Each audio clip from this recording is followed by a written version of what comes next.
Hello, this is Lois. I am going to show you around an executive cabin on Sunborn London.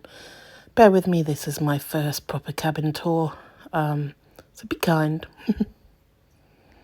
So first of all, by the wardrobes, lots of wardrobes in this room. Lots of storage, ironing board, iron, usual British hotel things. Nice wood-panelled wardrobes, 3 of them. The cabin was kind of the size of a deluxe balcony, kind of mini suite of P&O sort of style. It's beautiful. So I think if you're a cruiser, you'd be impressed with it. If you weren't, you might think it's just a really smallish hotel room. Now I am sorry I had to slow down this video because I went a bit fast, and in the minute it zooms around, so hold on to your seats. So, back to the cabin. Yeah, wardrobes, safe, usual British hotel things. Storage with our stuff. Lots of plugs in here. A lot of them were foreign ones as well, but reception had adapters if you needed them. Lots of mirrors. There's me in the mirror. Clever placement of mirrors to make the cabin or the room look bigger. We're used to that on cruise ships. Over to the little sort of lounge area. Nice big TV. You could control it with your remote control or with the in-room tablet. A shelf of books that people have left, which is very kind of them. A few glasses, the room, drinks. Then there's a minibar under the TV. There's complimentary water in it, but you can add whatever you want. And then complimentary coffee and tea facilities in this cupboard. And kettle as well.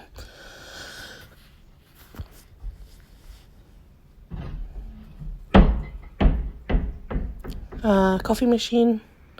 I can never pronounce that. Is it Lazaria?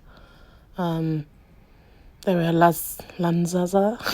Can't say it properly, but delicious coffee. More plugs, phone, little sort of desk area with another mirror to make it look big.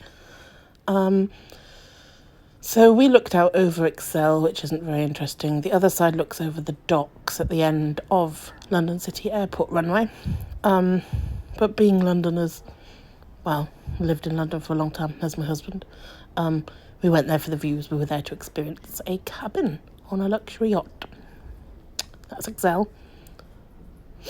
Yeah, the balcony wasn't very impressive. No chairs there, but it's a bit cold anyway, so we didn't mind. Back into the cabin. Sofa on a ship. It would double up as a sofa bed. I've stayed on that in a cabin with my parents a few times. Some nice local art of docklands. Nice for tourists. That little groove there would be where a curtain would be to pull across to separate the lounge area to the bedroom. Nice large king-size bed and very comfortable. Slept really well. There's a pillow menu on the tablet. You can order different pillows and they'll bring them to your room. But I was happy with the bog standard pillows. Kind of go into the bathroom now, but I had a bit of a boo-boo. Could not find the switch, so unfortunately it's in the dark. Nice large double shower with a proper shower door.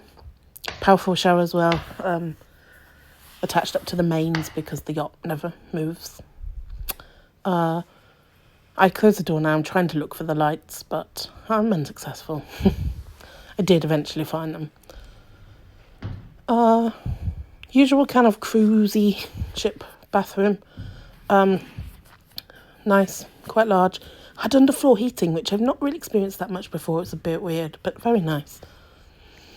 All attached to the mains, so no weird cruise toilet.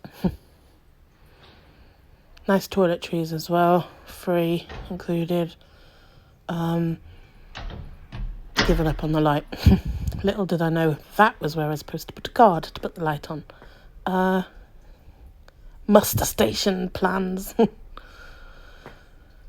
Fire exits if there's a fire. Cruise style. And that concludes my little tour.